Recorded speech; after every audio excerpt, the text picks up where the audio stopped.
Rasanya berada salah. Kagrek itu, kagrek lucu itu, kagrek mula dong ya ada. Orang muda di suku Jawa, ada kemudian ada yang kolam itu. Kemarasannya, ila sang ram beda tu. Kemarasannya, ila tu bapak yang jalan tu. Ada lagi ya tu sore.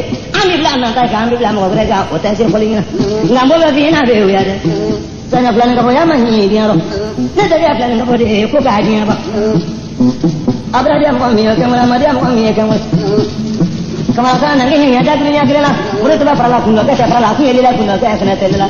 Mereka pasti orang kadang kemarin sabar dan nak menga. Kalau menga, saya mau beli nak ni ya lah.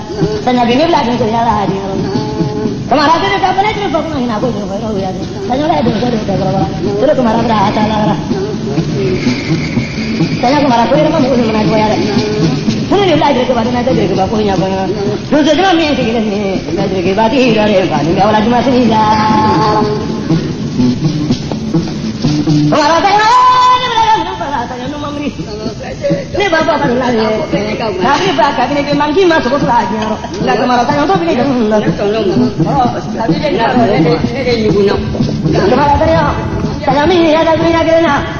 Kemana boleh buat aja, orang boleh buat aja. Nangga ada punya kena besi. Kalau ada lagi ni pun orang lambat ada punya kena besi. Ada punya kena bukan tapi pun orang dari mulut dia ni tu memang. Ada bapa pun guna aro. Nanggo kina kalau mana. Jangan terlalu mau ayah kari mau kamu punya. Jangan terlalu mau ayah kau beri mai bro. Jangan terlalu mau ayah kau beri mai bro. Jangan terlalu mau ayah kau lam misri lah. Jangan terlalu mau ayah kita kari cem mai. Jangan boleh suka ini nama kita. Ibu dah coba kau minyak terlalu nana. Apalah satu dah belum sima putih. Kemana sana? Ni benar terlalu ambil. Yang ni mana lantaran nana lah. Marasanya. Ini mana lantaran nana lah. Marasanya. Ini mana lantaran nana lah. Marasanya. Ini mana lantaran nana lah. Marasanya.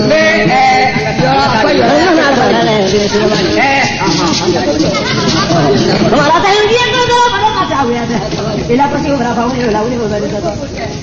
Marasanya. Ada berapa kami nampak? Umat ini nampak. Mampu ya. Ya apa ya? Kira apa tu kan? Apa orang orang orang orang orang macam mana? Jangan ngomong tu. Mampu ya. Wala jangan lah orang orang. Ini kakak tu berai. Umbalai maru kena duduk ya muti kaya apa yang paling baru. Umbalai siapa kaya aku siapa maru. Hijau. Ini ya ini mulut perasa. Ma perasa pela. Ini saya cuma bawa kau kabut. Ganya kelas sekarang, 5 meter ke susah di sini nampak keperbendu.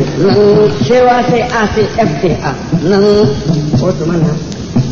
Awak ini bahasa orang orang dah. Jangan orang dah. Mana? Tidak ada tak boleh. Kita betul. Sore. Ini kau udah betul. Kau siapa yang lari? Dia kau. Awalnya banyak lagi mau le. Macam tu kau kemana tanya masalah ini? Sini lagi dia bayar nama lu. Kata orang kemana tanya kembali ya? Sini lagi dia bayar nama lu. Kata orang dia lapor semua ada di nak marah lu. Jangan cara. Kemana saya nak mahu jadi dia mana? Apa dia mengaya kini? Kemana saya nak mahu jadi dia mahu sana. Kemana saya oleh? Dulu saya dah boleh pergi kurung nama. Kemana saya? Wah angin dah. Dulu saya dah boleh pergi kurung nama. Angin dah. Angin dah. Allah. Apa nak cakap? Jangan saya aku mani belah. Ini deh. Jangan belah. Apa betul mana anda aku mani? Macam. Minta dia apa? Ni betul dong guna apa? Apa yang orang desa dah? Tapi apa dari awal? Ya, kamu nggak ya aku yang terima semua. Kamu yang terima semua. Kamu nggak ya berani lah. Berani aku berani. Dia aja boleh tahu. Kemarin saya ni madu dengan ada selera. Kebaya ada juga.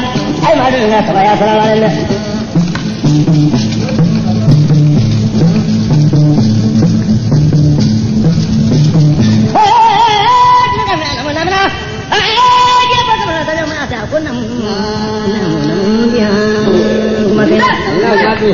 Kemaratannya boleh langsung menaiki masawari.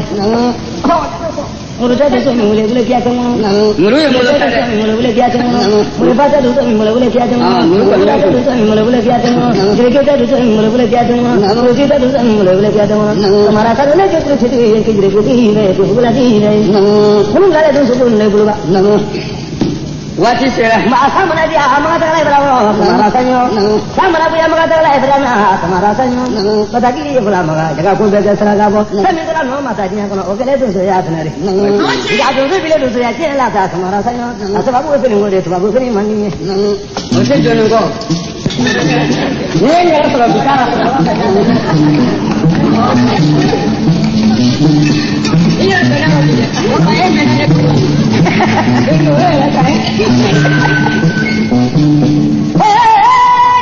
Kemaratannya masuk balik. Ada beri begini. Kemaratannya mana? Lebih ini sana belakang ini kau orang lain kaman gila. Kalau kemarin sini orang sebalik. Jadi kira-kira sana. Belum ada berani hindo kira-kira lah. Terus bagaimana? Sini lagi belum ada kemaratannya. Jadi mau tidak, boleh lah. Mau tidak, sana mau tidak dikira. Cuma metode kita kemaratannya. ini beli di pun saya boleh sebenarnya kalau saya ini beli di hari saya boleh lambi abu dah saya ini beli di hari kemarin saya bilang traveling gitu kialah gitu namanya ini merasa pulang traveling aku baca kakinya belum aku ada dapat itu saya kuat oke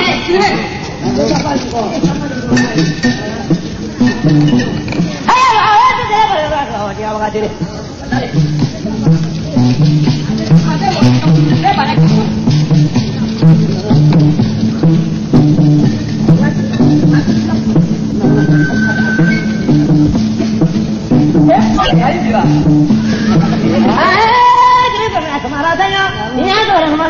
aku sama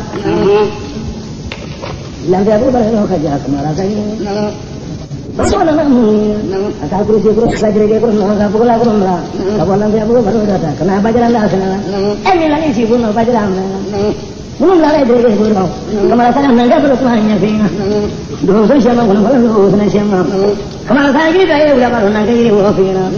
Kalian doa bingung saya dari kalian doa sendiri sendiri. Kalian doa kuna ini. Kemarin saya ini mah antara buat kalah pangrang. Saya ini kuna ini tuh punya mana. Saya ini kuat ini itu. Kemarin saya ini kuat jadi apa? Kemarin saya dapat. Kemarin saya ada dapat. Terus saya dulu lah ada dulu orang punya. Ini makan apa? Ini orang nak dulu lah. Kemarin saya Dungkle yang punya. Apa ada siapa tu dia? Aku siapa? Suara nundung kau ye. Mana suara ni? Kau kemana sana bela sikit? Hanya tu aja. Suara kepala lagi. Jadi tu suara belum apa? Siapa yang tu tu lagi nasa? Kemana tanya? Siapa orang tu ni? Siapa ada apa ada loh tadi? Okey. Kita ada apa? Kalau aku menyanyikan dari itu minta lu di sini punya. Okey. Kemarin saya, siapa lagi tu tu lagi nasa? Siapa kemarin saya tu tadi? Kemarin saya berada tu tu lagi nasa. Ni betul lah murid aku robo. Kalau berita tiwa tahu jari dia bukan kemarin saya. Ada berita saya bukan pengaji di sini robo. Tidak boleh hari kita terasa lah. Orang ni jaga. Kemarin saya ala beri jangan lebih. Kibat punya bangkulo kok kau. Kita sudah pilih kita ada hal yang Ali beramu kau batu orang berani mengurus belala tu maka tidak boleh jangan matakan.